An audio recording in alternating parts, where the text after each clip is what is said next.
حضرة النبي المصطفى محمد صلى الله عليه وسلم وآله وأصحابه وأزواجه وأولاده وأهل بيته وذريته أجمعين وكافة الأنبياء والمرسلين والملائكة المقربين والأولياء والصالحين خصوصا إلى روح الشيخ المصنف الحاج عبد الله أحمد الجنبوي وإلى روح الشيخ داود بن عبد الله الفطاني وإلى أرواح مشايخنا وإلى من تسب إليهم أجمعين على نية أن الله يرحمهم ويعلي درجاتهم في الجنة وينفعنا بأسرارهم وعلومهم وبركاتهم في الدين والدنيا والآخرة. الفاتحة.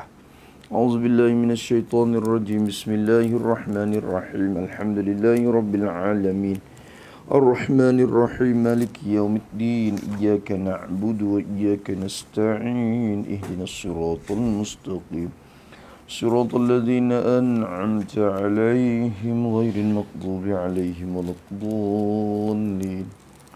بسم الله الرحمن الرحيم. نويت التعلم والتعليم والتذكر والتزكير والنفع والانتفاء والإفادة والاستفادة والحث على التمسك بكتاب الله وسنة نبيه والدعاء إلى الهدى والدلالة على الخير ابتغاء وجه الله ومرضاته وقربه وثوابه سبحانه وتعالى. أعوذ بالله من الشيطان الرجيم. بسم الله الرحمن الرحيم. الحمد لله رب العالمين والصلاة والسلام على أشرف المرسلين سيدنا محمد وعلى آله وصحبه أجمعين. رب اشرح لي صدري ويسر لي أمري واحلل عقدة من لساني يفقه قولي. سبحانك لا علم لنا إلا ما علمتنا إنك أنت العليم الحكيم ولا حول ولا قوة إلا بالله العلي العظيم. اللهم فقهنا في الدين وافتح علينا فتوحا عارفين واجعل أعمالنا خالصة لوجهك الكريم. ربنا زدنا علما نافعا وارزقنا فهما صحيحا يا ربنا يا رب العالمين. قال المصنف رحمه الله تعالى ونفعنا بعلومه وعلوم مشايخنا في الدارين آمين. Alhamdulillah, kita masih lagi bicara kitab syarah atau dikatakan ringkasan Pati Munjatin Musalli pada muka surat 7 pada perkataan musannaf sebab turun ayat hafizu al-ayata. Cuba kita tengok semalam tu musannaf menyebutkan tentang satu ayat Quran yang diturunkan oleh Allah Subhanahu wa taala. Ayatnya berbunyi hafizu 'alas salawati was salatil wusta. Allah Taala suruh kita jaga semaya 5 waktu. Lebih lagi semaya wusta, semaya tengah. Apa makna semaya tengah? Musannaf tafsir dengan makna semaya asar. Semaya asar ni semaya yang ada kelebihan khusus bagi dia. Allah Subhanahu Wa Taala menekankan dalam Quran al-wusta, salatin wusta, yakni semaya asar. Maka pada malam ni musannaf kita nak bicara, nak bawa kita kenal pula satu sebab yang buat Allah Subhanahu Wa Taala, sebab yang boleh turun ayat ni. Apa sebab dia? Kata musannaf rahimahullah ta'ala, sebab turun ayat hafizu al-ayata, ya tulis kata al-ayata tu maknanya tamim al-ayata, yakni hendak sempurna oleh engkau akan ayat itu. Ya suruh kita baca wisuk dah lah, ya bawa mai sekerak tu, ya tak sekecek mani dah lah tu. Ya kata kan sebab turun ayat hafizu, yani hafizu 'alas salawati was salatil wusta. Hendak kamu jaga semaya 5 waktu dan jaga lebih lagi semaya wusta, yakni semaya asar yang di musannaf menyatakan. Hak musannaf kita menyata. Mana sebab? Yang turun ayat tu, ayat ni duduk dalam surah apa? Surah Al-Baqarah. Ayat 238. 238. Kalau kita buka pada suratul Baqarah, berjumpa lah ayat tu. Hafizu ala salawati was salatil wusta. Maka kata dia, cuba tengok, dia kata sebab turun ayat hafizu ini, sebab turun ayat hafizu ini, sebab turun ayat hafizu ala salawati was salatil wusta ni, sebabnya gini.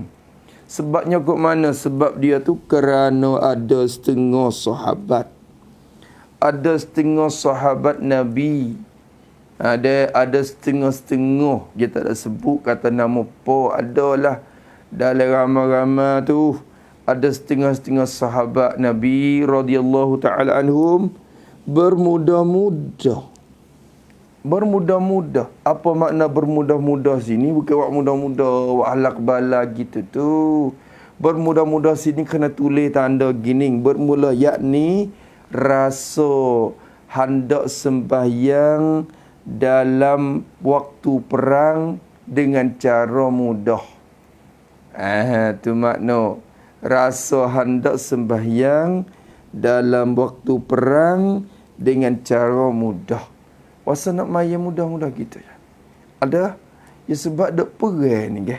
Dalam satu peperangan, munggo perang ni jadi dalam kesusahan tu maklumlah. Dengan pikul alat senjata, dengan dok bimes seteru-seteru yang akan tikai masuk tuju. Macam-macam kedudukan tu bawa wiadi wasa bimes hati. Bila bimes hati tu wasa nak semaya mudah-mudah gitu je. Bukan kata wak mudah-mudah tak sihlak bala gitu tu. Maksudnya gitu, bukan gitu. Bermudah-mudah yakni rasa hendak sembahyang dalam waktu perang dengan cara mudah. Wasa nak maya cara mudah-mudah gitu ya. Dan takut berjamaah. Takut berjemaah sembahyang zuhud berserta Rasulullah sallallahu alaihi wasallam waktu dalam perang. Itu masalah dia. Tu. Dia ni dan takut sahabat tadi, takut oleh sahabat tu, takut berjemaah semaya zuhur. Waktu tu waktu semaya zuhur tu. Waktu semaya zuhur tu. Jadi takut kebiasaan para sahabat Nabi ni ya semaya jemaah dengan Nabi. Nabi jadi tu imam, mereka jadi makmum. Tapi tiba-tiba kali ni tu dalam perang, bila berlaku perang, takut nak berjemaah semaya zuhur berserta Rasulullah sallallahu alaihi wasallam waktu dalam perang ni. Waktu dalam perang. Teka dek perang ni. Maksud dengan perang ni perang apa? Kita tulis tanda. Yakni perang Usfan nama dia. Orang panggil perang Usfan. Ghazwatu Usfan.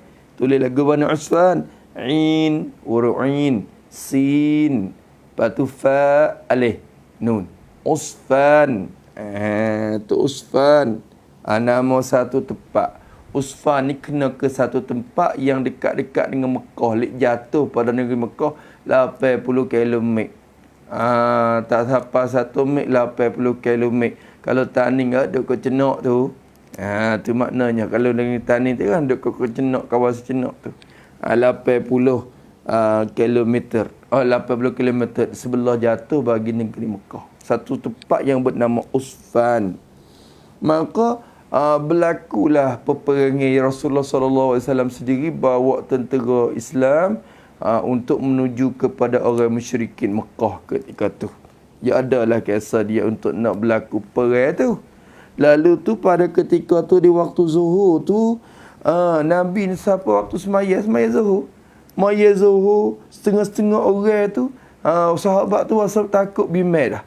Maknanya setengah tu semaya zuhur dengan Nabi lah. Tapi setengah-setengah lagi asal semaya dengan cara mudah-mudah gitu ya. Cuma dalam keadaan itu pun tak semaya jemaah dengan Nabi juga. Maka lepas pada tu kemudian, selepas itu kemudian dimudahkan. Baca mana tu? Dimudahkan dia akan setengah-setengah sahabat di sini. Apa makna dimudahkan dia? yakni diberi kemudahan oleh Allah Ta'ala, yakni diberi kemudahan oleh Allah Ta'ala dengan sembahyang syiddatul khawf. Dengan sembahyang syiddatul khawf, mana sembahyang dalam ketakutan, peperangan. Tu ada sahabat Nabi pada masa tu. Ni kih punca nak berlakunya ayat ni turun mari. Maka tiap-tiap ayat ni ada sebab-sebab dia. Nak turun ayat ni ada sebab dia, ada asbabun nuzul dia. Maka kalau kita faham sebab-sebab tu, kita akan sedap lagi lah. Kita tahu asal usul ayat tu turun tu, kita akan tahulah murad tu, maksudnya Allah Ta'ala tuju dalam keadaan mana. Maka di sini kata dia, tengok lagi, kemudian dimudahkan dia. Maka musana kita buat cerita, dia kata ni buat ringkasan gini lah. Ceritanya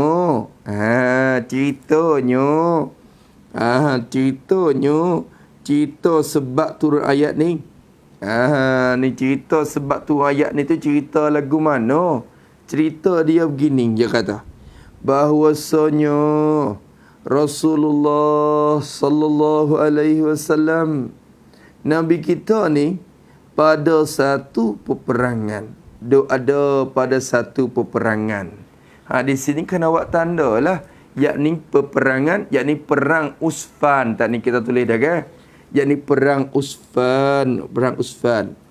Jadi Rasulullah pada satu peperangan yang bernama perang Usfan, duduk pada satu tempat yang bernama Usfan. Usfan ni satu kampung lah. Kita kata sekarang ni pun ada satu kampung. Kampung ni kampung yang bersejarah. Bukan kampung ada pada masa Nabi dah. Ada dulu lagi dah. Sehingga dikatakan kampung ni pernah dilalu dah oleh Nabi dulu. Nabi Soleh pun biasa lalu situ. Nabi Ibrahim pun biasa lalu kot tu. Nabi Hud pun biasa lalu kot tu. Ada kisah dia. Maka kampung ni bukan kampung hok kata baru-baru tu, tak, kampung lama dah, Usfan ni. Maka di situ berlaku peperangan. Rasulullah sallallahu alaihi wasallam sendiri tu bawa pergi, Rasulullah sallallahu alaihi wasallam bawa tentera Islam bawa pergi ke tempat tu. Bahwasanya Rasulullah sallallahu alaihi wasallam pada satu peperangan sembahyang zuhur, ia Rasulullah dak sembahyang zuhur. Rasulullah pada satu peperangan tu sembahyang zuhur, jadi sembahyang tu kalau kira khabar di situ. Bahwasanya Rasulullah sallallahu alaihi wasallam pada satu peperangan tu sembahyang zuhur, ia Rasulullah sallallahu alaihi wasallam sembahyang zuhur. Tu maksudnya ketika tu nak turun ayat ni. Sembahyang zuhur ia. Sembahyang zuhur tu berserta sahabatnya, sahabat Rasulullah sallallahu alaihi wasallam sekali dengan puak-puak sahabat lah sembahyang zuhur. Jadi berjemaah lah. Berjamaah ialah tu. Berserta sahabatnya, kadang berjemaah dalam keadaan berjemaah. Sembahyang ramai-ramai. Tu je seperti biasa. Sembahyang berjemaah. Sembahyang berserta sahabatnya berjemaah. Berjemaah tu atas jalan biasa. Atas ni tak lupa pada berjemaah. Berjemaah ni atas jalan biasa. Apa mana atas jalan biasa? Bukan duk mayat tawatak atas jalan biasa tu dah. Jalan di sini cara. Atas jalan biasa, yakni atas cara yang kebiasaan dikerja. Awak gitu. Tulis lagu tu. Atas jalan biasa, yakni atas cara yang kebiasaan dikerja. Biasa dikerja lagu mana lagu tu? Bila Nabi rokok, sahabat pakat rokok turut. Bila Nabi i'tidal, sahabat pakat i'tidal. Bila Rasulullah sujud, sahabat pakat sujud. Tu lagu tu. Tu calon atau panggil atas jalan biasa. Panggil atas cara yang kebiasaan dikerja. Kebiasaannya kerja lagu mana? Macam mana? Macam tu lah. Tu maknanya kebiasaan lah.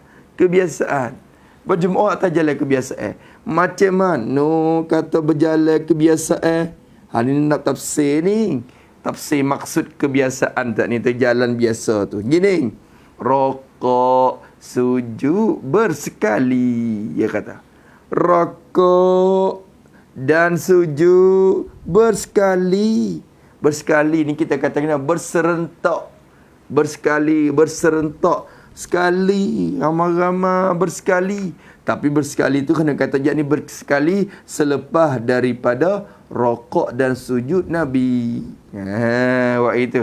Jadi selepas daripada rokok dan sujud Nabi. Lepas Nabi rokok, mereka rokok sekali ramai-ramai teruk Nabi. Lepas Nabi sujud, mereka sujud ramai-ramai sekali dengan Nabi SAW. Tu semaya tak jalan biasa. Rokok sujud bersekali. Sujud rokok tu dengan sepenuh. Sepenuh molek. Apa makna sepenuh? Yakni cukup 4 rakaat. Yakni cukup 4 rakaat. Dengan tidak takut apa-apa. Tu. Cukup 4 rakaat dengan tidak takut apa-apa. Tak ada takut apa. Semaya biasa 4 rakaat. Sama tu lah. Bukan kata semaya 2, lepas pada 2 tu pakak-pakak mufarakah weh, seteru nak mari. Tak. Jadi biasa. Jumaah biasa. Rokok sujud sekali dengan sepenuh.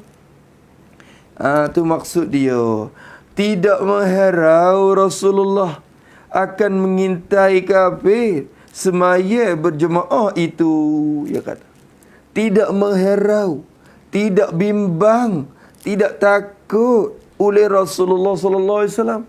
Nabi tak ada bimbang apa. Nabi tak bimbang. Tak ada heran apa. Tak ada mengharau oleh Rasulullah akan mengintai kafir. Mengintai oleh orang kafir. Duk mengintai, duk menunggu. Puak kafir ni nanti sama-sama dah. Duk tunggu bila orang Islam nampak jadi peluang sikit. Mereka tunggu untuk nak cari jalan nak masuk semata.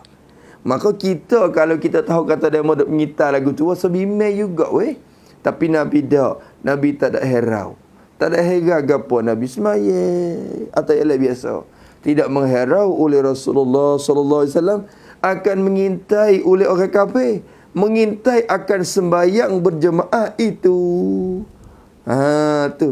Orang kafir duk tengok. Dia pergi daripada pasir ni. Dia nampak dia bukan kata rumah kita. Rumah kita dengan hutan rimba, dengan atas bukit mana-mana tu.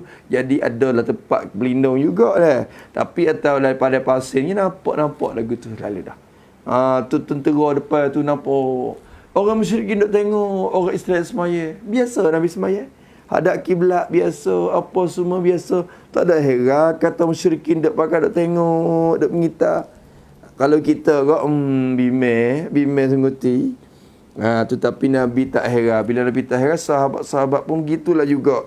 Tidak ada perasaan mengheran gapo-gapo. Masya-Allah. Lepas pada semaya sudah, maka sesudah sembayangnya, sembayang Rasulullah, sesudah, yani setelah selesai, setelah selesai, selepas pada sudah dah sembahyang Nabi, semaya zuhur tu lah. Bila semaya zuhur siap khabar-khabar, galik juga orang kita ni. Orang kafir je tak biasa tengok mana orang Islam semaya. Cuba kalau kita semaya ya. Depan dia tengok galik juga dia. Khabar-khabar, sudah dah. Tu dia duk tengok kita semaya. Malaikat dia galik. Orang kafir musyrikin pun duk tengok orang Islam di semaya di belakang Nabi tu. Akhir-akhirnya Rasulullah wisalai Assalamualaikum warahmatullahi. Assalamualaikum warahmatullahi. Lepas pada semaya menyesal kafir-kafir itu, menyesal. Sesal oleh kafir itu. Menyesal oleh kafir-kafir musyrikin Mekah tu lah. Kafir sini kena kena musyrikin Mekah tu lah. Sesal, pakak duk ngiling Allah, sesal. Sesal weh.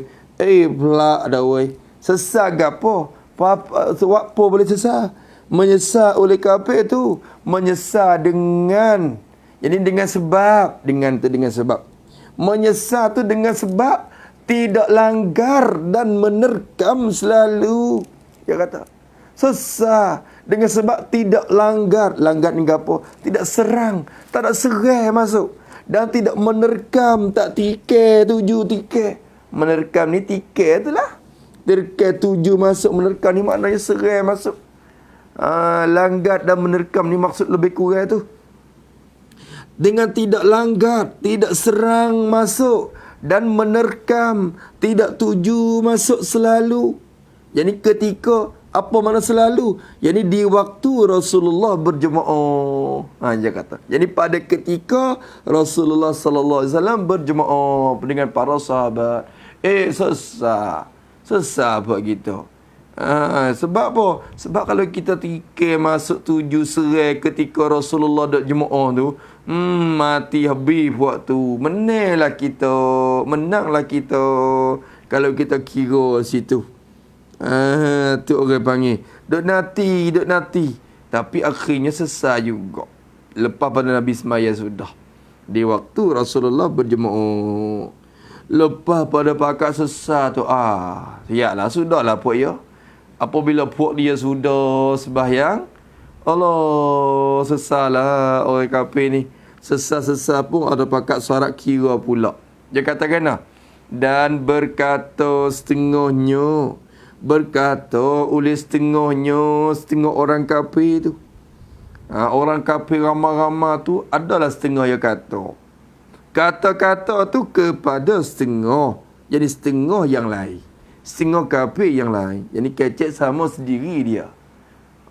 Dia bercakap sama sendiri dia. Dia bakal. Dia kata. Seorang kafir ni paling bercakap dengan seorang kafir satu lagi hak sesat tu. Tu sama-sama dia. Dia berkata oleh setengah kepada setengah. Dia kata macam mana? Ni dia kata gini. Dia kata gini. Kalau kita terkam. Kau dulu. Berkata oleh setengah orang kafir kepada setengah yang lain. Dia sesat ni rupa sesat lagi ni. Dia kata gini. Kalau kita terkam. Terkam ni serang masuklah. Kalau kita terkam dan langgar selalu. Saya. Kalau kita terkam dan langgar selalu. Apa makna selalu? Jadi ketika mereka sembahyang. Kalau kita terkam masuk selalu. Serai selalu. Ketika mereka ada sembahyang. Tentu terkena pedang-pedang kita ke atas mereka itu. Tentu terkena. Apa terkena? Tentu boleh menikam. Tentu boleh menikam pedang-pedang kita ke atas mereka itu. Mereka itu muslimin. Kalau kita terikat, kita serang masuk ketika mereka itu duduk salat berjemaah. Mati ramah. Menanglah kita. Kenalah juga. Tu. Walaupun boleh jadi mereka tu akan bangun mari untuk nak serai kita balik. Walaupun mereka nak berlawan kita. Tapi dah lah kena seorang 2, 10, 50 tu. Dah lah matinya. Tu boleh lah kena lah pedai kita tu. Tu masa dulu tu dah. Tu. Lepas pada tu, kemudian berkata seorang lain. Berkata oleh seorang lain, seorang kafir yang lain pula. Bila seorang ni menyata sesat, kawan dia pun sambung balik. Kawan dia pun sambung. Dia kata sesat buat apa? Tak apa. Kemudian berkata oleh seorang yang lain pula. Dia katakan, tak usahlah kita susah. Tak usahlah. Tak usah. Ni kalau tani kecek, tak usah. Jadi tak usah. Usah ni apa mana asal makna kelima kita? Tak usah.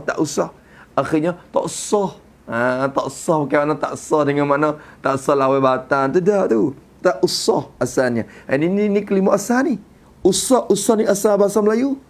Maka tani kita kecek tak usah dah. Asalnya tak usah. Tak usahlah. Apa tak usah? Tak perlulah. Tak perlu. Kalau bahasa Kedah tak payahlah. Tak payah. Mudah ke? Bukan. Tak payah mana tak perlulah. Tu. Tu Kedah kecek tak payah. Tak payahlah. Tu. Tani kata tak usah lah. Tak usah lah. Lagu tu. Maka kalau kira semua tak perlulah dia kata. Tak usahlah kita, tak perlu, tak payahlah kita susah. Apa susah? Yakni bimbang hati. Tak payah bimbang hati. Tak payah bimbang. Tak payah susah hati. Tak salah kecewa hati. Tak usah bayar apa. Ya tak apa. Tak usah susah hati lah. Sebab apa? Kerana ada lagi bagi mereka itu muslimin. Mau tak usah bimbang. Ya kata tak usah bimbang. Kerana ada lagi. Tu. Bukan habis kau dah waktu tu. Ya ada lagi. Ada lagi bagi mereka itu muslimin tu. Ada lagi sembahyang asar. Oh, ada juga. Kafir ni pun dah. Masya Allah. Tak ada kafir pun tahu. Yang memang orang kafir ni kadang-kadang dia tahu. Setengah-setengah perkara dia tahu lebih pada kita tu agama lagi kadang-kadang. Dia kaji, dia cek dia tu. Tu kadang-kadangnya setengah-setengah perkara. Dia tahu hikmat dulu, kita tak tahu. Tu. Maka ni orang kafir ni dia katakan kerana ada lagi bagi mereka itu muslimin tu, ada lagi sembahyang asar. Sembahyang asar ni yang mereka itu, yang tu sifat pada sembahyang asar. Sembahyang asar yang mereka itu muslimin tu, sembahyang yang adalah mereka tu terlebih kasih, terlebih suka, terlebih cinta kepada sembahyang itu, terlebih kasih daripada ibu bapa, anak isterinya, isteri mereka itu lagi. Mau tak usah bimbang lah. Tak payah bimbang. Kerana selepas ni ada satu solat lagi namanya asar. Solat asar ni orang Islam lebih kasih daripada anak isteri dia lagi. Lebih kasih daripada ibu bapa dia lagi. Lebih kasih daripada anak isteri dia lagi. Kasih dianya.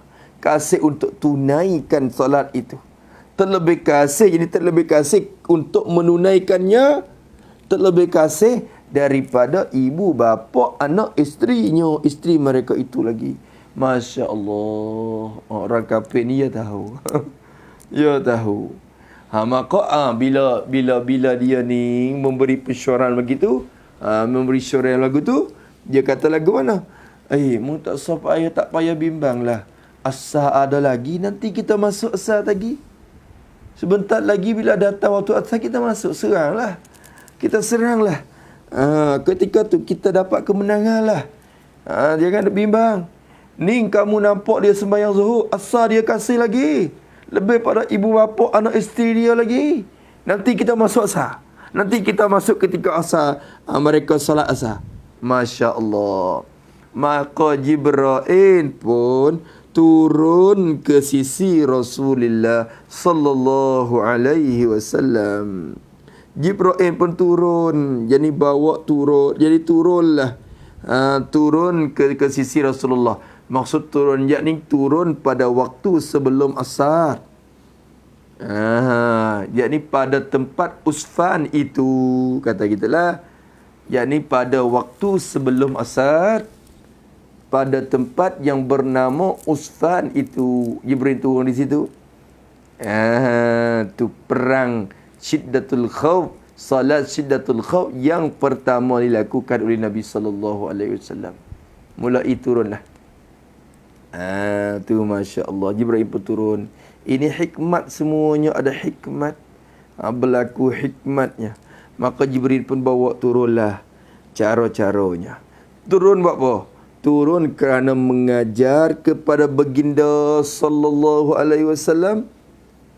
Jibril nak turun mengajar kepada baginda Nabi sallallahu alaihi wasallam, mengajar kaifiyat, cara memeliharakan sembahyang di masa ketakutan perang. Tu cara memelihara, jadi cara kerja, cara menjaga sembahyang. Tu kaifiyah ni makna cara lah. Cara memelihara ini cara kerja dan jaga sembahyang di masa ketakutan perang. Masa ketakutan tu yakni masa yang bersangatan takut ketika berperang dengan musuh. Buat gitu. Jadi masa yang bersangatan takut ketika berperang dengan musuh. Jibril pun ajarlah cara semaya di masa ketakutan perang tu. Di masa ketakutan perang dan lain ni atau pada ketakutan. Jadi yakni di masa dalai yakni di masa yang lain-lain. Dalai yakni di masa yang lain daripada ketakutan perang. Itu makna dalai, yakni lain daripada masa ketakutan perang. Jadi maknanya Jibril datangkan untuk mengajarkan baginda sallallahu alaihi wasallam cara untuk semaya, syiddatul khauf, semaya dalam keadaan yang bersangat tertakut perang tu, dan lain-lain lagi. Dan lain-lain lagi, waktu yang lain-lain lagi. Macam mana waktu lain? Dengan lain tu dengan umpama, tu misal dengan ni tafsir kepada lain tu. Dengan umpama jaga seteru. Dengan contohnya, dengan umpama, dengan contohnya menjaga seteru. Jaga seteru. Walaupun kita tak takut, tapi dalam keadaan itu kita jaga seteru kita. Seteru depan kita. Tapi kita tak bimbang apa kerana mereka pun tak ada mula serai lagi. Maka ketika tu dia tak jadi lagi ketakutan yang dikatakan syiddatul khauf tu tak berlaku lagi. Yang boleh kata syiddatul khauf ni ketika ada agama dah. Ada masuk dalam keadaan perang tu masing-masing dah. Ada ketika ada berlaku perang itu syiddatul khauf. Ketika tu pun kena solat lagi mengikut kelakuan yang sekadar dapat. Sekadar kita mampu yang kita buat kadang mana kadang itulah. Fatihah sementara untuk perang pedang. Bismillahirrahmanirrahim. Alhamdulillahirabbil alamin arrahmanir rahim maliki yaumiddin. Katakanlah sembahyang di atas cara tu dikatakan ketika bersangatan takut dan lain-lain lagi. Yang umpama jaga seteru. Jaga seteru dengan secukup. Jaga seteru dengan secukup. Apa dengan secukup? Dengan takluk pada jaga. Jaga seteru dengan secukup. Yakni dengan secukup menjaganya. Tu. Dengan secukup menjaganya. Tu maksudnya. Tu maksud dia tu. Sekali lagi. Di tengah berjamaah sembahyang atau tidak? Di tengah. Jadi pada ketika berjamaah sembahyang atau tidaknya tidak berjamaah sembahyang. Tu cara belakang Jibril. Ya ada cara. Tu. Jadi kalau ketakutan sangat dia berjemaah tak apa dah. Di tengah berjemaah sembahyang atau tidaknya tidak berjemaah sembahyang. Berjemaah atau tidaknya jelas belakang. Tu dikatakan adalah cara sembahyang dalam waktu syiddah bersangatan takut. Dengan firman-Nya, dengan sebab firman-Nya, firman Allah Ta'ala, dengan ni dia bersakut kepada di tengah berjemaah sembahyang atau tidak. Dengan firman-Nya, firman Allah Ta'ala di akhir ayat hafizu tadi, ayat tadi kita bunyi macam mana? Hafizu ala salawati was salatin wusta wa qumu lillahi qanitin. Selepas pada ayat tu, wa in khiftum farijalan aw rukbana. Ayat itu menentu. Tu ayat ni lah yang dikatakan syiddah sungguh ni. Ketika ni.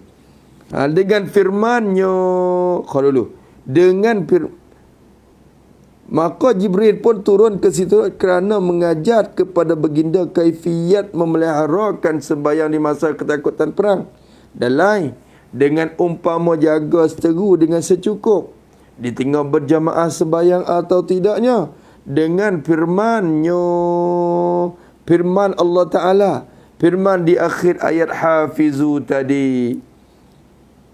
Dengan sebab firman Allah Ta'ala pada akhir ayat hafizu tadi, Allah Ta'ala menyebut wa in khiftum farijalan aw rukbana.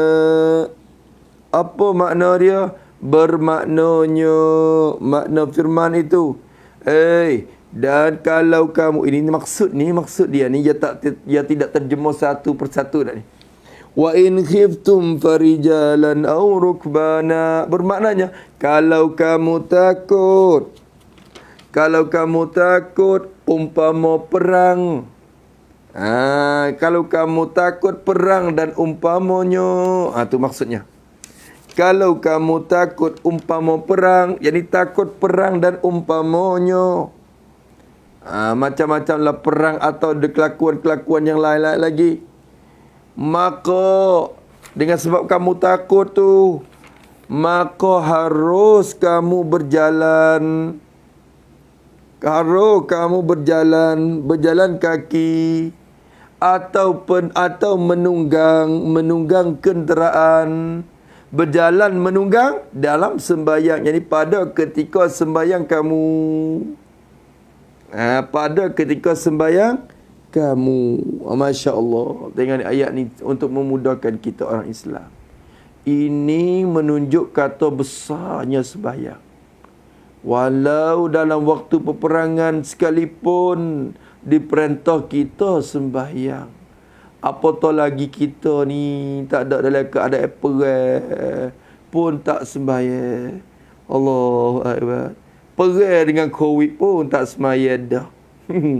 Walau tak boleh sembahyang jemaah di masjid, sembahyang di rumah pun alhamdulillah, di rumah pun alhamdulillah. Tak sempat jemaah lagi pun solat lah dengan cara asing peribadi. Tu pun dak. Masya Allah.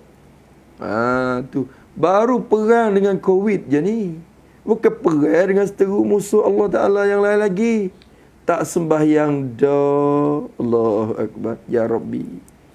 Ya Allah. Ya Allah. Jadi mudah-mudah pula. Tu ya Masya Allah. Jadi bermudah-mudah.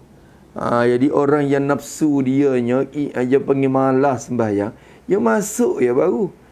Perintah kerajaan apa untuk tak solat jemaah di masjid apa semua, hati dia suka ya baru.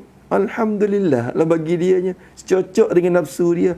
Kerana asalnya nafsu dia tak nak kot tu lah. Allah. Tu. Maka Allah Ta'ala kata, maka harus kamu berjalan. Ini berjalan kaki atau menunggang, naik kenderaan. Berjalan atau menunggang tu dalam sembahyang. Jadi pada ketika sembahyang kamu. Tu. Berjalan atau menunggang dalam sembahyang kamu. Berjalan buat apa? Untuk menjaga seteru dan melawannya. Melawan seteru dengan untuk ni takluk kepada berjalan. Berjalan ke naik kuda, ke naik unta, ke naik mutu, ke naik sikar ke. Untuk menjaga seteru, menjaga serangan seteru dan melawannya, melawan seteru. Kalau menjaga pun seteru tak masuk lagi. Kalau melawan ni masalah bertempuh dah dalam pertempuran dah. Dalam medan pertempuran.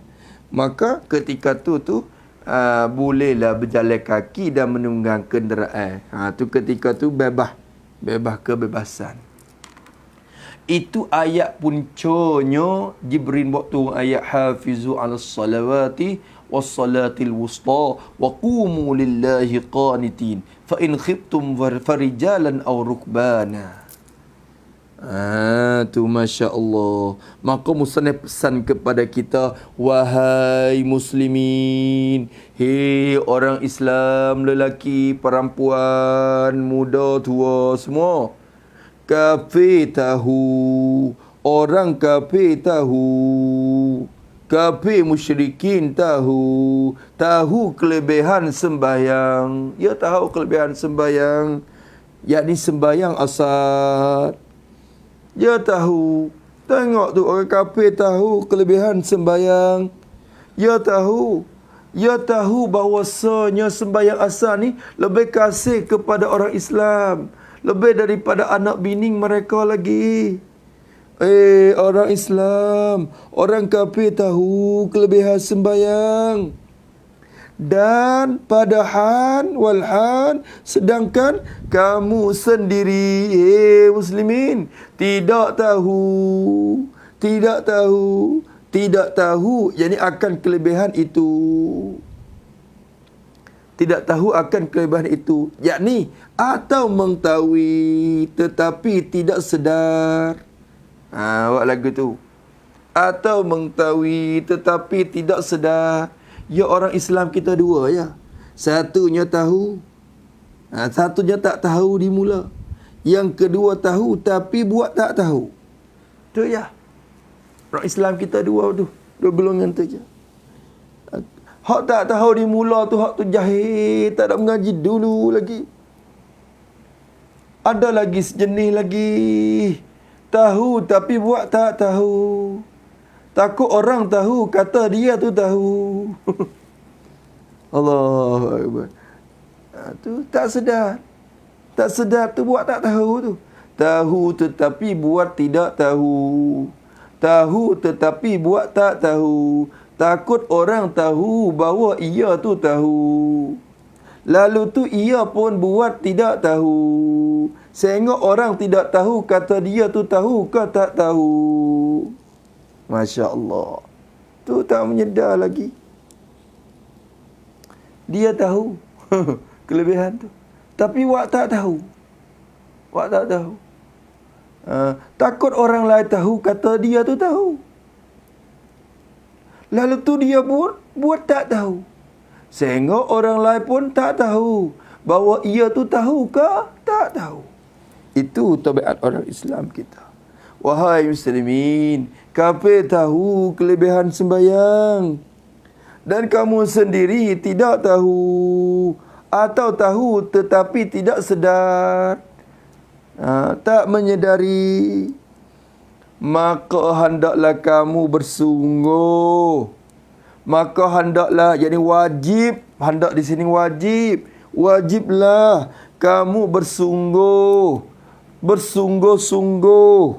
Sungguh buat apa? Sungguh mengaji. Tu mengaji. Sungguh-sungguh mengaji dan faham, atau pada mengaji sungguh-sungguh faham. Jangan mengaji saja tak fikir. Mengaji dan faham, dan fahamnya dan fikir sehingga faham. Tu dan faham, dan fikir sehingga faham. Sungguh-sungguh mengaji. Macam kita malam ni pun Masya Allah, duk sanggup menunggu, duk mengaji walaupun depan live dengan telefon pun duk sanggup mengaji. Mudah-mudahan masuk lagi golongan orang yang bersungguh-sungguh. InsyaAllah ta'ala. Tu. Kalau tak bersungguh, tak sanggup menunggu ni tengah-tengah malam ni, selepas Isya tu nak bangun, nak tidur dah. Nak tidur dah. Tapi dalam keadaan dengan sebab bersungguh-sungguhnya, maka kita sanggup juga menjaga mata kita, jaga malam kita untuk nak mengaji. Maka hendaklah, yakni wajiblah kamu bersungguh. Bersungguh mengaji dan faham. Mengaji dan faham, jadi fikir sehingga faham.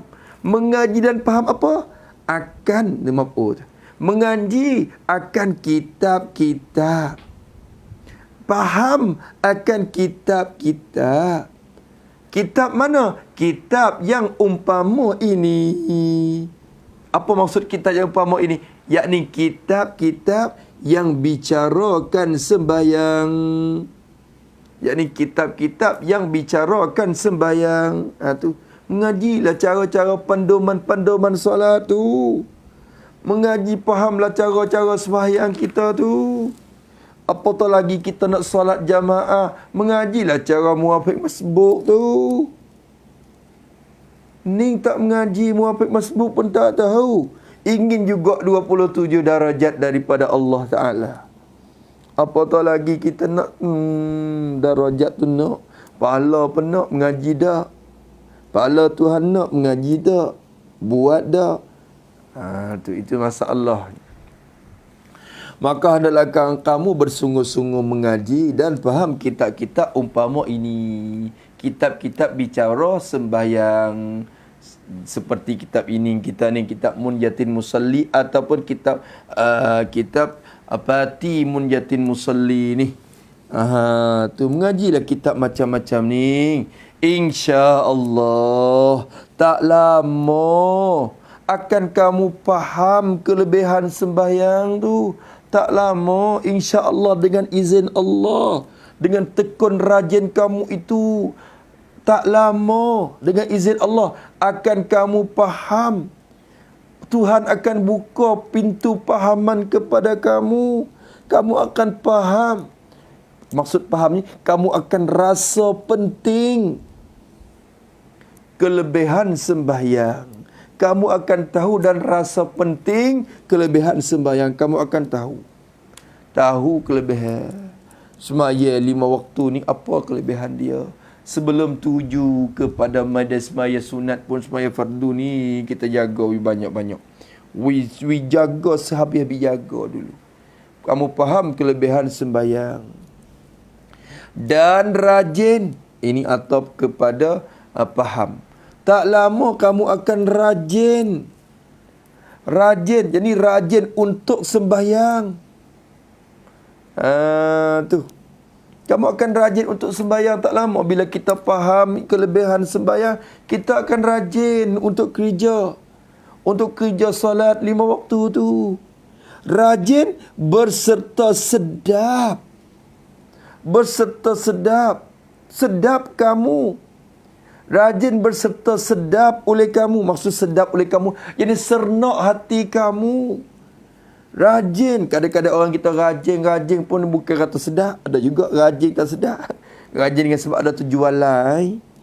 Macam kita rajin kerja, bukan sedap kerja tu. Kita nak duit tu je, tapi rajin kerja. Tu gitu. Tapi ni enggak, rajin berserta sedap oleh kamu. Jadi serenok oleh hati kamu, beraman dengannya, dengan sembahyang, dengan kelebihan sembahyang tu. Kamu akan rajin dan sedap. Tu Allah Akbar. Ni kita kena tanya diri kita, tuan-tuan yang rahmati Allah sekalian. Tanya diri kita masing-masing. Adakah salat subuh aku ni rasa sedap dan seronok hatiku? Adakah salat zuhur aku ni rasa sedap dan seronok hatiku? Asar macam mana? Maghrib macam mana? Isya macam mana? Adakah sedap dan zauknya? Rajin ke kita kerja? Kalau kita timbul perasaan itu, insya-Allah kita akan sampai kepada hakikat sembahyang. Tetapi selama mana kita rasanya malah lagi, rasanya Allah tak berapa rajin sangat, tak sedap, rasa macam pahit je salat ni, lebih lagi waktu subuh dengan penuh waktu yang penuh dengan kedinginan, sejuk lagi. Kalau musim hujan, sejuk lagi, sedap tidur lagi. Kalau waktu asar agak penuh dengan letihan lagi. Tu. Kalau waktu isya pun penuh dengan kepenatan. Tu macam-macam lah. Allah Akbar. Kalau waktu zuhur pula penuh dengan kepanasan. Macam-macam lah. Tapi kalau kita rasa sedap, tu kita sudah faham dah. Maka musnah pesan kepada kita, mengaji sungguh-sungguh, insya-Allah tak lama akan kamu faham kelebihan sembahyang dan rajin berserta sedap oleh kamu beramal dengannya, dengan sembahyang, dapat bekerja sembahyang dengan rajin dan sedap. Seperti sabda Nabi sallallahu alaihi wasallam. Nabi ada sebut dalam sebuah hadis, Nabi bersabda, "Sallu kama ra'aitumuni usalli."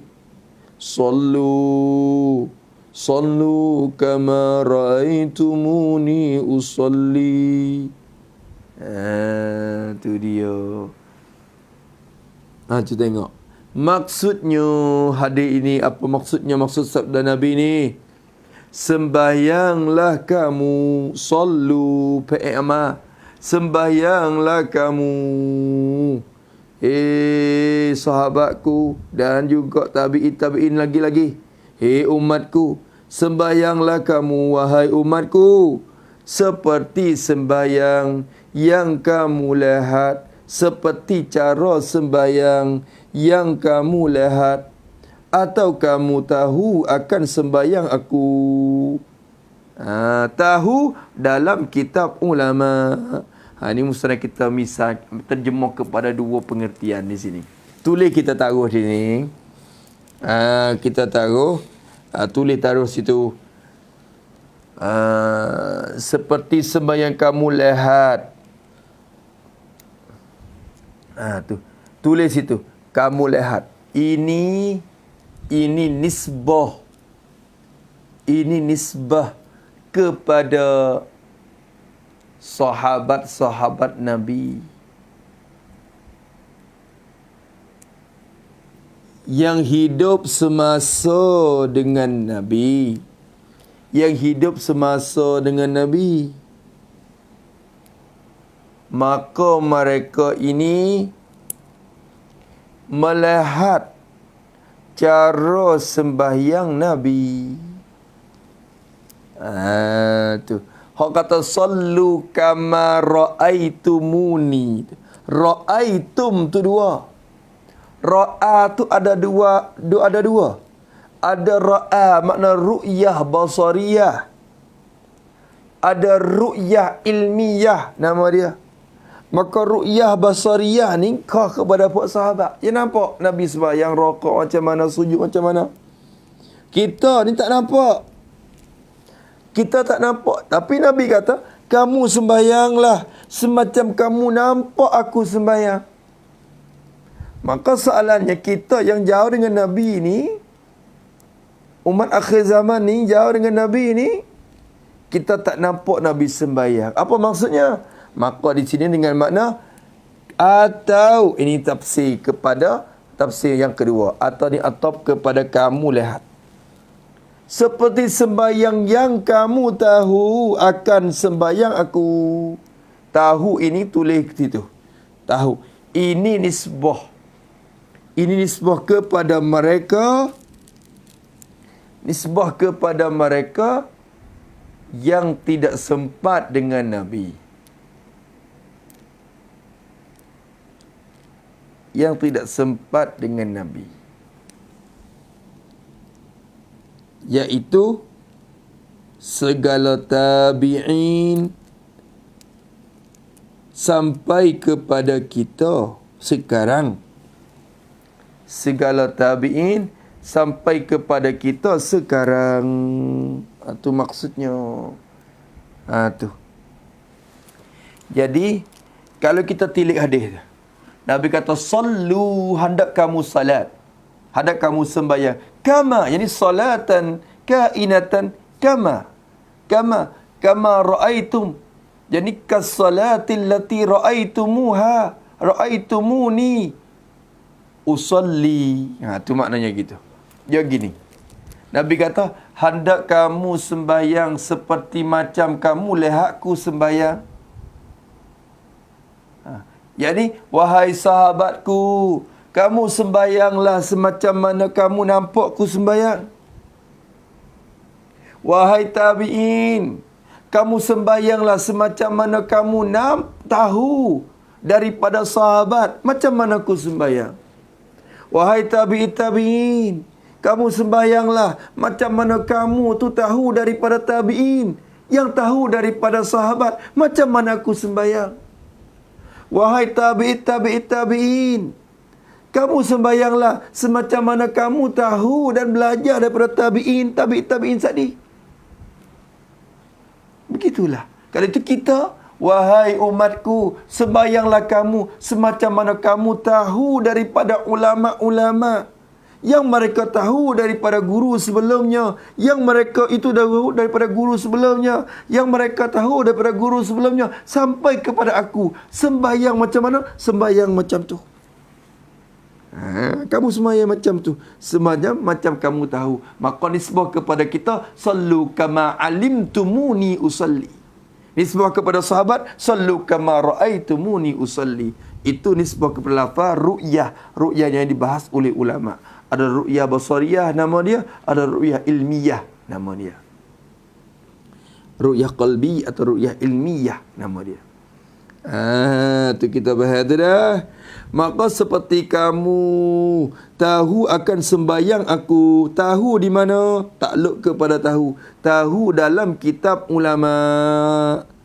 Tahu dalam kitab ulama. Maksud dalam kitab ulama, yakni tahu daripada mulut-mulut ulama. Mana gitu? Bukan dalam kitab ulama dengan makna suruh kita baca sendiri. Kita kena belajar daripada guru-guru, kena mengaji. Sebab tu kita kena belajar cara rokok macam mana. Kita belajar daripada para guru kita. Cara rokok, iktidal, sujud macam mana. Kita belajar daripada guru kita. Tu. Allahu Akbar. Tabi'in tahu cara solat Nabi dengan sebab mereka belajar dari sahabat. Tabi'in tahu cara salat Nabi sebab mereka belajar daripada tabi'in. Tabi'in mereka tahu cara salat Nabi dengan sebab mereka belajar daripada tabi'in. Dan sampai kepada akhirnya, sampai kepada masa kita sekarang. Persoalannya, kita tahu ni kata Nabi sembahyang tu dengan sebab kita tahu dari siapa? Soalan kita.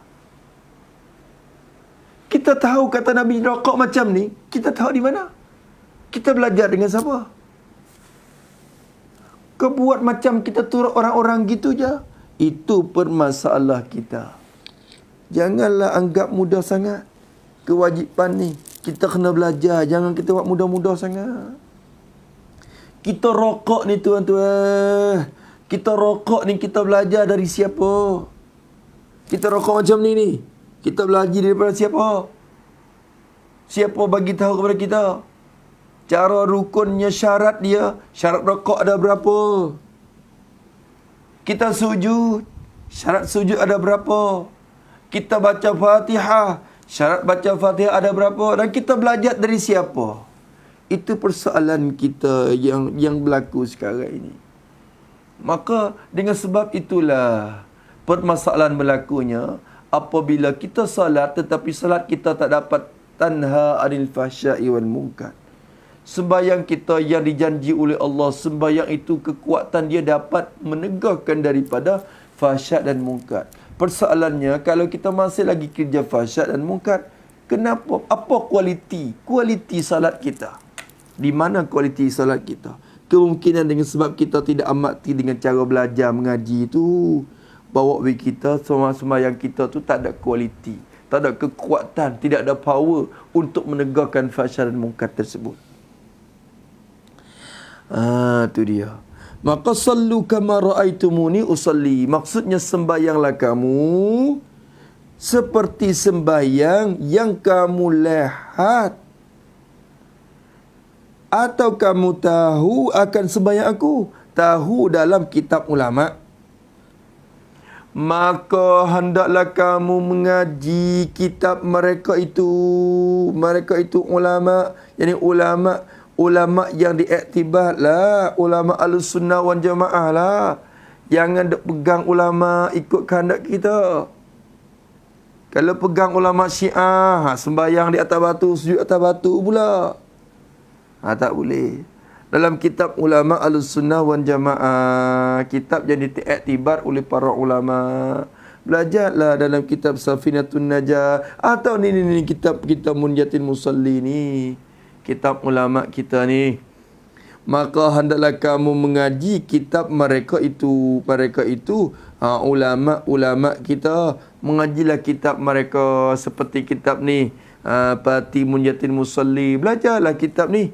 Supaya elok dan sedap sembahyang kamu. Supaya elok, jadi supaya sah. Sah, elok di sini sah. Kadang bila tak sah tak elok. Supaya elok dan sah. Sah satu tak cukup lagi. Dan sedap. Sedap ni sifat hati. Serno. Ini kena tergantung di atas khusyuk. Elok tu tergantung di atas rukun zahir. Rukun syarat. Tapi sedap ni tergantung di atas khusyuk juga. Supaya elok. Jadi sah. Dan sedap. Jadi serno hati. Serno sembahyang kamu. Sedap sembahyang kamu. Tu. Kalau kita cukup rukun syarat saja, elok rupanya tetapi dalamnya tidak ada roh. Bandingan manusia yang tidak ada roh, bila tak ada roh tak sedap sembahyang kamu tu. Maka kena kamu mengaji kitab mereka supaya elok dan sedap sembahyang kamu.